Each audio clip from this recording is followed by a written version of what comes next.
In this tutorial, I'll show you how to remove the icon from a callout block in Notion and replace the placeholder text with your own content. By the end, you'll have a cleaner, more personalized callout for your notes or workspace. Open your Notion page and create a callout block by typing callout and selecting callout from the menu, or click inside an existing callout block. To remove the icon, hover over the icon on the left side of the callout and click it. If your version of Notion includes a remove option, select it to delete the icon. If you don't see this option, you can click the icon and choose a different emoji or icon instead. Next, click inside the callout where you see the placeholder text, such as type something or press space for AI.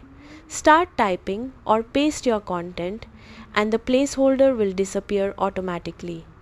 If you'd like to customize the callout further, open the block menu and change the text or background color to match the style of your page. If you can't remove the icon, make sure you're using the latest version of Notion. Some versions require a callout to have an icon, so replacing it with a different one may be the only available option. That's how to remove the icon and type your own content in a callout in Notion. Thanks for watching.